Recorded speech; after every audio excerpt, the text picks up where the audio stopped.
Company secretary बनायचंय म्हणजे कायदा, फायनान्स आणि स्ट्रॅटेजी या तिन्ही क्षेत्रांवर राज्य करण्याची तयारी ठेवली पाहिजे. आज आपण याच एका रोमांचक करिअरचं संपूर्ण रोडमॅप पाहणार आहोत. चला तर मग सुरुवात करूया. असं कोणतं करिअर आहे, विचार करा, जिथे कायदा, फायनान्स आणि स्ट्रॅटेजी या तिन्हींचा संगम होतो? उत्तर एकदम सोपं आहे, कंपनी सेक्रेटरी. आणि हो, ही फक्त एक नोकरी नाही आहे, ही तर आहे कंपनीचा कणा आणि तिचा विवेक सांभाळण्याची एक फार मोठी जबाबदारी. तर आजच्या या प्रवासात आपण काय काय पाहणार आहोत? सगळ्यात आधी कंपनी सेक्रेटरी म्हणजे नक्की काय, मग CS बनायचा मार्ग कोणता आहे, आपल्या भविष्यासाठी गुंतवणूक किती करावी लागेल, व्यावसायिक संधी कोणत्या आहेत आणि शेवटी यशस्वी करिअरसाठीचे काही महत्त्वाचे नियम. या सगळ्या प्रश्नांची उत्तरं आज आपल्याला मिळणार आहेत. चला तर मग अगदी मुळापासून सुरुवात करूया. कंपनी सेक्रेटरी म्हणजे नेमकं काय आणि त्यांना कॉर्पोरेट जगाचा आधारस्तंभ असं का बरं म्हटलं जातं? चला हेच जाणून घेऊया. अगदी सोप्या भाषेत सांगायचं झालं ना, तर कंपनी सेक्रेटरी म्हणजे कंपनीचा कायदेशीर आणि नैतिक कंपास असतो. म्हणजे बघा, ते आपलं कायद्याचं ज्ञान आणि मॅनेजमेंट स्किल्स वापरून कंपनी योग्य मार्गावरच राहील याची खात्री करतात. म्हणूनच तर ते कंपनीचे एक प्रमुख व्यवस्थापकीय व्यक्ती मानले जातात. पण गंमत म्हणजे हे काम फक्त एका कंपनीपुरतं मर्यादित नसतं. जरा विचार करा, जेव्हा प्रत्येक कंपनी कायद्याचं पालन करते, पारदर्शकपणे काम करते, तेव्हा काय होतं? तेव्हा देशात गुंतवणुकीसाठी एक विश्वासार्ह वातावरण तयार होतं. म्हणजेच काय, तर एक कंपनी सेक्रेटरी देशाच्या आर्थिक विकासात सुद्धा एक महत्त्वाचा हातभार लावत असतो. ठीक आहे, तर मग या इतक्या महत्त्वाच्या पदापर्यंत पोहोचायचं तरी कसं? CS बनण्याचा नेमका मार्ग कोणता आहे? चला, हा शैक्षणिक प्रवास कसा असेल ते आता टप्प्याटप्प्याने पाहूया. CS बनण्याचा मार्ग हा अगदी स्पष्ट 3 टप्प्यांमध्ये विभागलेला आहे. सगळ्यात पहिली पायरी म्हणजे 12वी नंतरची CSET, जी एक पायाभूत परीक्षा आहे. हा टप्पा पार केला की मग येतात पुढचे 2 महत्त्वाचे टप्पे, CS एक्झिक्युटिव्ह आणि CS प्रोफेशनल. आणि प्रत्येक टप्प्यावर ज्ञान अधिक सखोल होत जातं. म्हणजे बघा, CSETमध्ये बिझनेसच्या अगदी मूलभूत गोष्टी शिकायला मिळतात. एक्झिक्युटिव्ह लेवलला आलो की मग कंपनी कायदा आणि टॅक्ससारखे मुख्य विषय समोर येतात. आणि मग प्रोफेशनल लेवलला तर गव्हर्नन्स आणि कॉर्पोरेट स्ट्रक्चरिंगमध्ये अक्षरशः मास्टरी मिळवली जाते. बरं, मग ह्या सगळ्या प्रवासाला वेळ किती लागतो? तर साधारणपणे 12वी नंतर फक्त 3 ते 4 वर्षांच्या मेहनतीत ही प्रतिष्ठित व्यावसायिक पदवी मिळवता येते. विचार करा, किती कमी वेळात एक मोठं करिअर सुरू होऊ शकतं.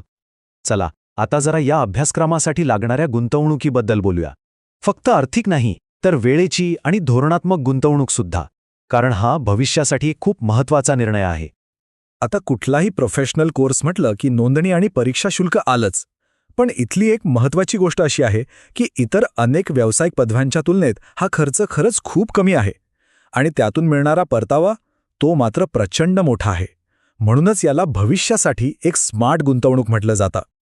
आता येतोय खूप महत्त्वाचा प्रश्न, अभ्यास स्वतः करायचा की कोचिंग क्लास लावायचा?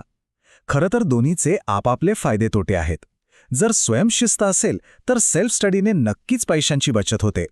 पण जर एका संरचित मार्गदर्शनाची, एका प्रॉपर गायडन्सची गरज वाटत असेल तर मग कोचिंग क्लास हा एक उत्तम पर्याय ठरू शकतो.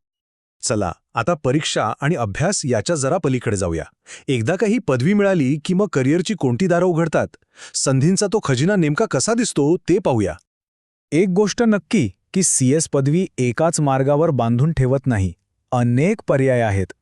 मोठ्या लिस्टेड कंपन्यांमध्ये उच्च पदावर नोकरी करता येते किंवा स्वतःची प्रॅक्टिस सुरू करून इतरांना सल्ला देता येतो. एवढंच नाही तर बँकिंग आणि वित्तीय क्षेत्रातही एक उज्ज्वल करिअर घडवता येतं. म्हणजे पर्याय भरपूर आहेत. आणि आता येऊया त्या गोष्टीकडे ज्याची सगळेच वाट पाहत असतात, पगार. या क्षेत्रात ना अनुभवाची किंमत खूप मोठी आहे. म्हणजे करिअरच्या सुरुवातीपासून ते अगदी वरिष्ठ स्तरापर्यंत पगारात जी वाढ होते ती थक्क करणारी असते. त्यामुळेच हा प्रवास आर्थिकदृष्ट्या अत्यंत फायदेशीर ठरतो. मूळतः बघायला गेलं तर 2 मुख्य पर्याय समोर येतात. एकतर नोकरी करायची किंवा स्वतःचा व्यवसाय सुरू करायचा. नोकरीमध्ये स्थिर उत्पन्न आणि एक ठरलेलं वातावरण मिळतं. तर दुसरीकडे स्वतःच्या प्रॅक्टिसमध्ये अधिक स्वायत्तता असते आणि थेट क्लायंटसोबत काम करण्याची संधी मिळते. दोन्हीचे आपापले फायदे आहेत. ठीक आहे, आता आपण आलो आहोत शेवटच्या आणि खरं सांगायचं तर सर्वात महत्त्वाच्या टप्प्यावर. कारण या क्षेत्रात फक्त टिकून राहणं महत्त्वाचं नाही, तर यशस्वी होणं महत्त्वाचं आहे. आणि त्यासाठी काही नियम पाळावेच लागतात. तर काय करावं आणि काय टाळावं, चला हेच जाणून घेऊया.